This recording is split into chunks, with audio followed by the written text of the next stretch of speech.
अगर किसी के कुंडली के चौथे भाव में अर्थात सुख के भाव में अगर अंगारक दोष हो तो क्या होगा? चौथा भाव सुख का भाव होता है, माता, मकान, गाड़ी, बंगला, प्रॉपर्टी। ये प्रथम भाव, ये द्वितीय भाव, ये तृतीय भाव, ये चतुर्थ भाव है। हमने उदाहरण के लिए तुला लग्न की कुंडली ली है, 7 नंबर लिखा है अर्थात तुला लग्न है और इसके स्वामी शुक्र है, ये हमने आपको पहले ही बताया हुआ है। अब यहाँ पे अगर अंगारक दोष बन जाए, मंगल राहु एक साथ आ जाए। अंगारक दोष तब बनता है जब मंगल के साथ राहु या केतु इनमें से किसी एक की युति हो जाए, अर्थात दोनों एक साथ किसी भी भाव में आके बैठ जाते हैं। वो घातक तब होता है जब वो किसी विपरीत ग्रह में बैठते हैं।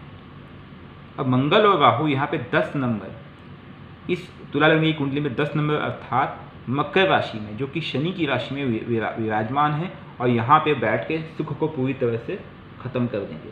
माता से इनका बिल्कुल विद्रोह रहेगा क्योंकि वे अंगारक बैठे जहाँ बैठे उस घर की क्षति करते हैं, इसलिए माता से उनके संबंध बिगड़ जाएंगे, माता दुखी रहेंगी, घर में कलेश होंगे, मकान, भूमि, प्रॉपर्टी इन सब में उनको हानि होगी। वे जीवन भर कोशिश करते रह जाएंगे लेकिन मकान बनवाना उनके लिए बहुत ही मुश्किल हो जाएगा क्योंकि अंगारक दोष है।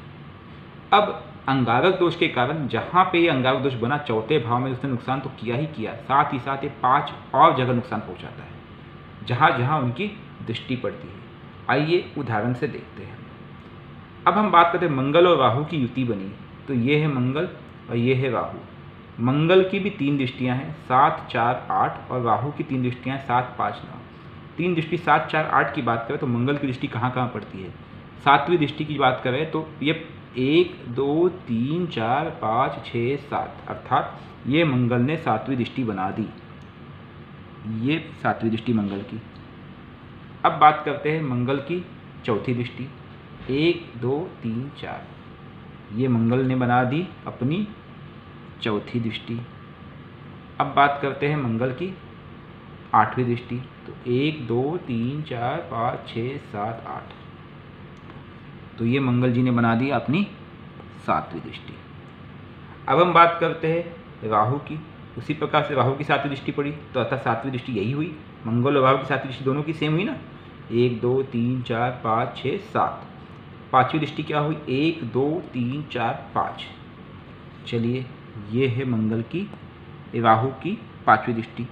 दोनों मिलके बनाएंगे, ऐसा नहीं कि एक बनाएंगे, काम दोनों मिलके करेंगे, नुकसान दोनों पहुंचाएंगे, लेकिन दृष्टि तो राहु की हुई 5वीं दृष्टि।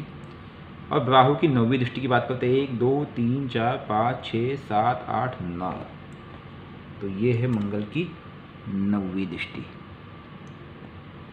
अब आप खुद सोचिए कि मंगल और राहु का अगर अंगारक दोष बन रहा है चौथे भाव में तो उनका नुकसान कहाँ कहाँ होगा? सबसे पहला नुकसान होगा सुखेश, जहाँ पे वे बैठे हुए हैं, जहाँ पे वो खुद बैठे हुए हैं वहाँ पे उस घर को ख़त्म कर देंगे।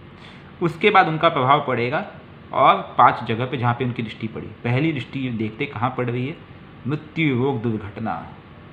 चौथे भाव का मंगल, चौथे भाव का अंगारक दोष मृत्यु, रोग, दुर्घटना अर्थात एक्सीडेंट करा सकता है।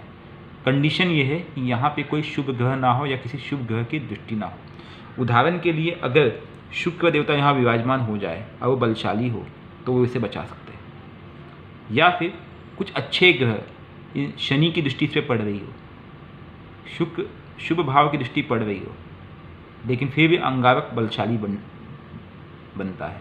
उसके बाद उनकी दृष्टि पड़ रही है, अंगारक दोष की दृष्टि कहाँ पड़ रही है? जीवन साथी अर्थात पत्नी के घर पे। इससे पत्नी भी दुखी रहेगी, पत्नी से ग्रह कलेश होंगे, झगड़े होंगे, यहाँ तक कि पत्नी बीमार भी रह सकती है।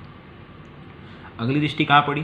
पिता कम व्यापार, व्यापार चलेगा नहीं, कर्म चलेगा नहीं और पिता से भी झगड़े रहेंगे। एक दृष्टि कहाँ पड़ी? आय, लाभ अर्थात धन की समस्या हमेशा बनी रहेगी, मुनाफा जल्दी होगा नहीं, आय होगी नहीं। जब पैसा ही नहीं आएगा तो व्यक्ति अपने आप डिस्टर्ब हो जाएगा।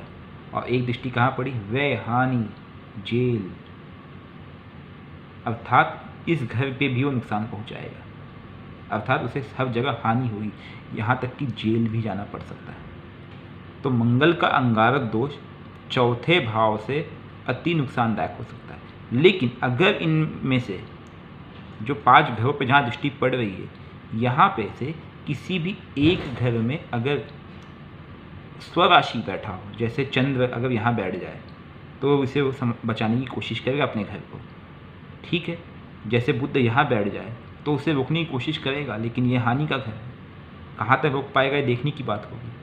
और उनका प्रभाव हो तो उसके असर को कम करने की कोशिश करेंगे, लेकिन फिर भी अंगारक दोष हानिकारक होता है, वो हानि अवश्य करेगा, ये तो आप मान के चलिए। अब अगर जीवन में अंगारक दोष है तो हमने पहले ही बताया हुआ है कि आपको पूजा पाठ करना चाहिए, हनुमान जी की आराधना करनी चाहिए, हनुमान चालीसा का पाठ करें, हनुमान मंदिर के दर्शन नित्य करें।